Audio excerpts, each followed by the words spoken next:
Get your hands off me! James' voice tore through the night, raw with anger and disbelief.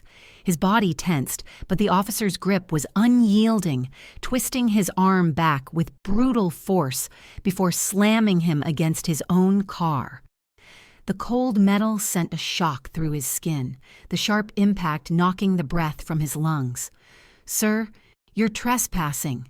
James gasped for air, his mind racing. Trespassing? "This is my house," he shouted, his voice a mix of fury and desperation.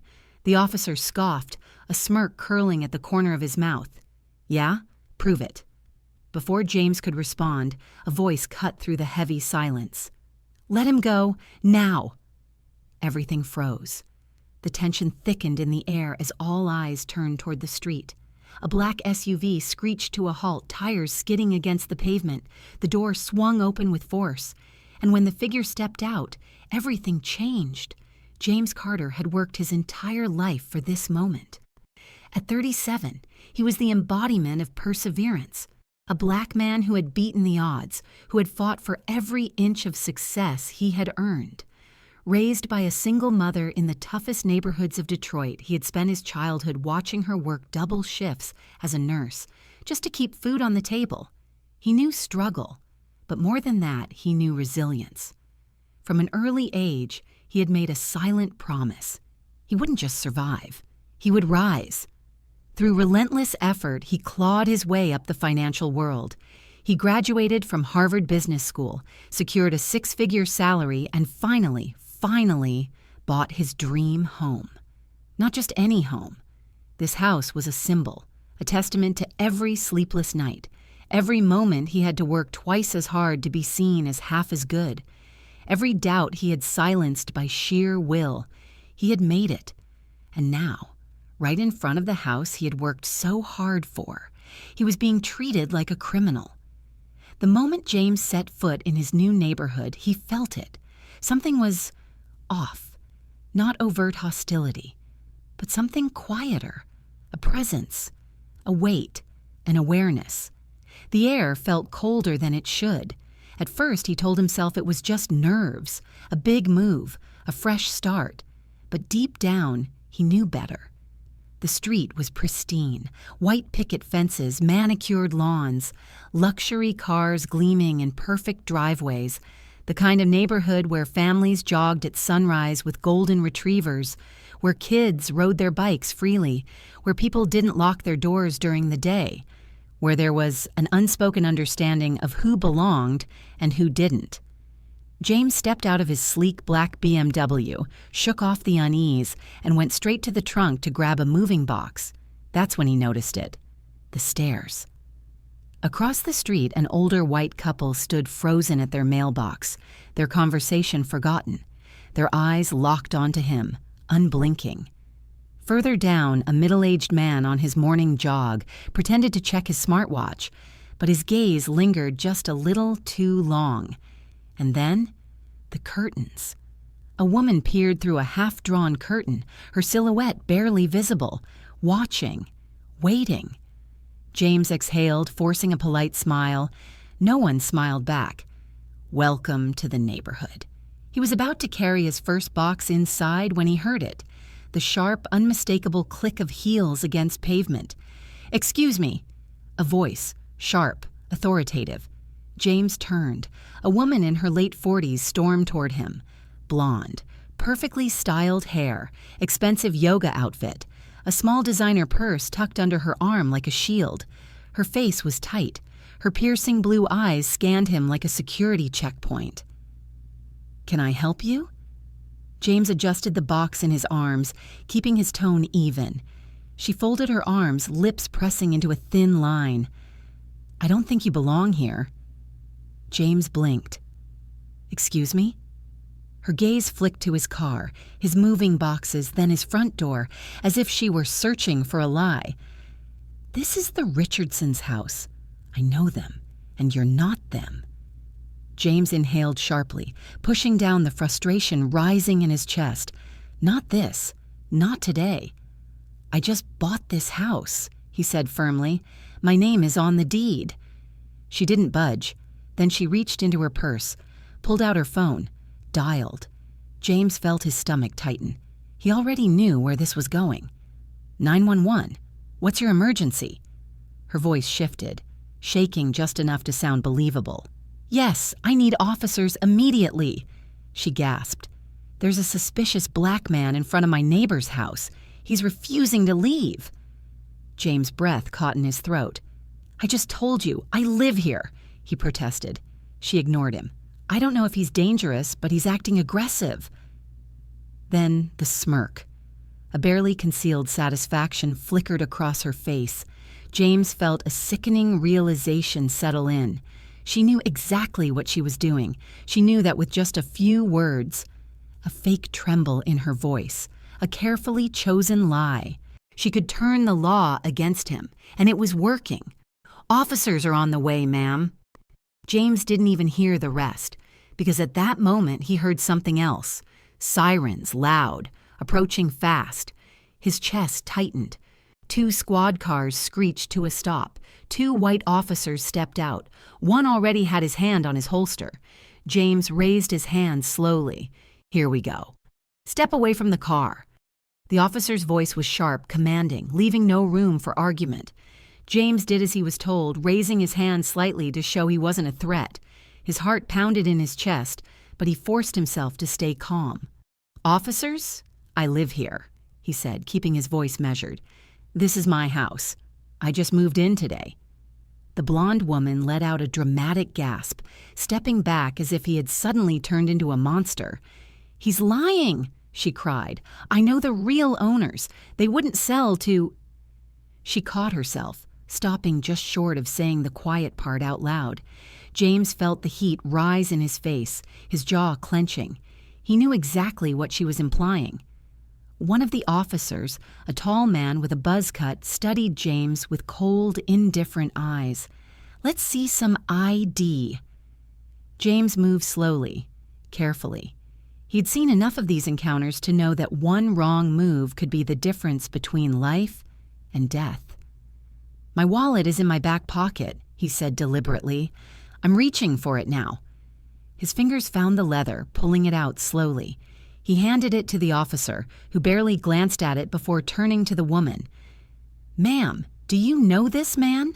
She scoffed, shaking her head in disgust. Of course not. And that was all they needed. Sir, turn around and put your hands behind your back. James felt his stomach drop. What? On what grounds? You're trespassing on private property. James' pulse hammered in his ears. This is my house, he repeated, his voice steadier now, more insistent. Check the deed. My name is on it. The officer ignored him. I said turn around.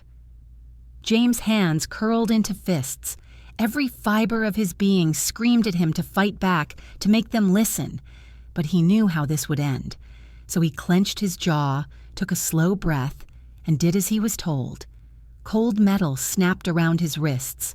The neighbors watched. Some whispered. Some recorded. No one helped. As he was shoved into the back seat of the squad car, he looked up at the house he had worked his entire life for, and now it was a crime scene. The ride to the station felt longer than it should have. The weight of the cuffs dug into his skin, but that pain was nothing compared to the rage and humiliation boiling inside him.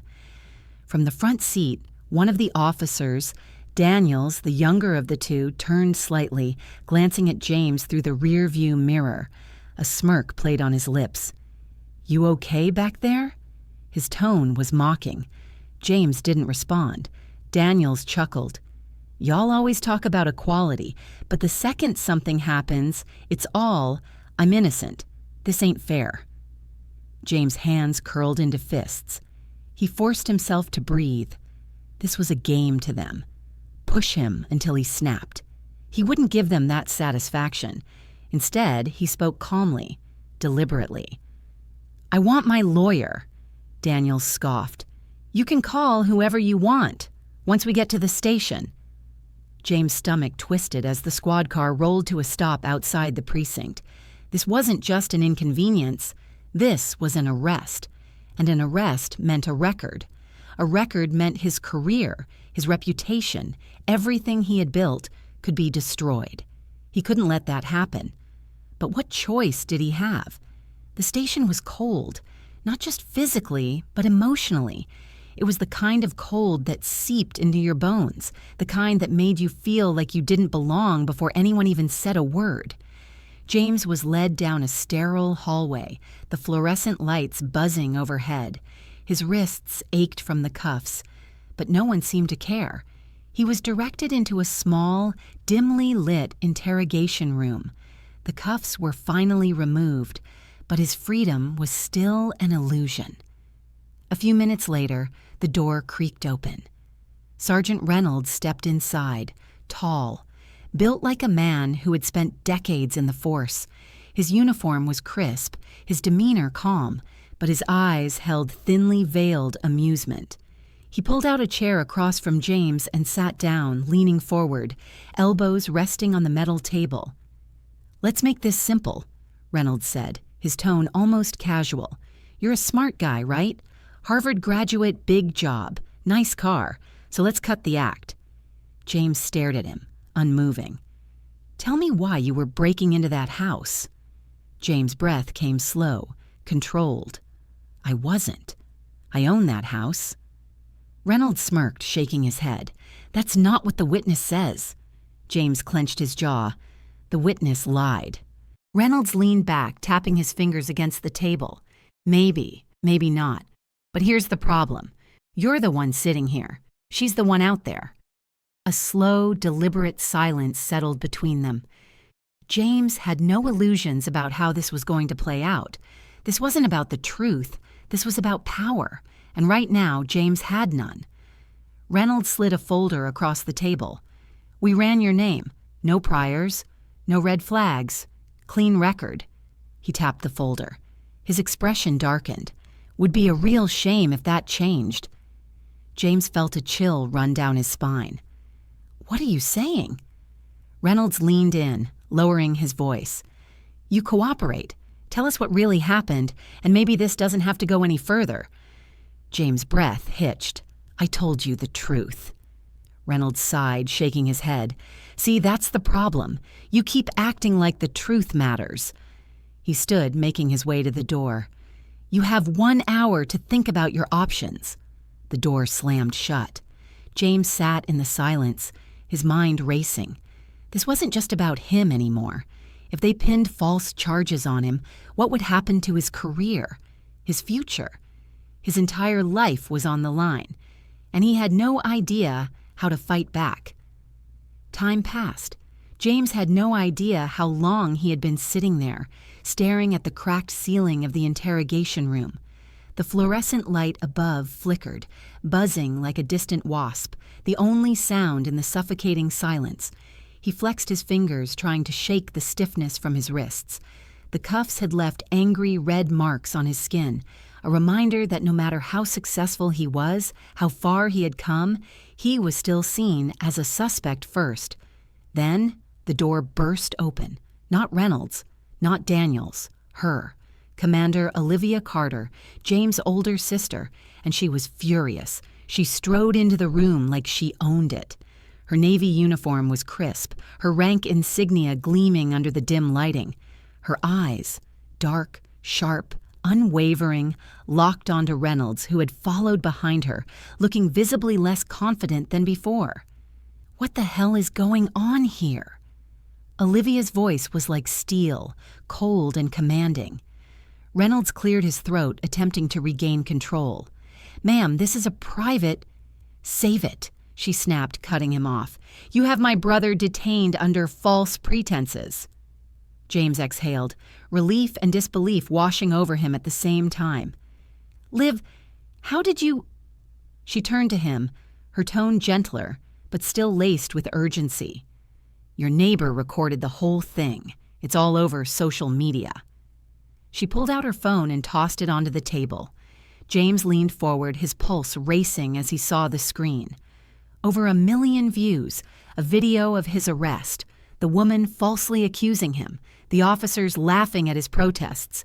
His stomach clenched as he scrolled through the thousands of comments. This is disgusting. How many more times does this have to happen before things change? This man literally showed his ID and they still arrested him? The weight of it all hit him like a freight train. This wasn't just his fight anymore. Reynolds shifted uncomfortably, his expression darkening as he processed the situation spiraling out of his control. "Commander Carter, we were just following protocol." "You call this protocol?" Olivia's voice dropped, dangerous now. Arresting a man in front of his own home with no evidence, ignoring his legal documents, taking the word of a woman with no proof over his... Reynolds opened his mouth to respond, but Olivia took a step closer. "You're going to release him," she said, voice like a blade. Daniels cleared his throat, glancing nervously at Reynolds.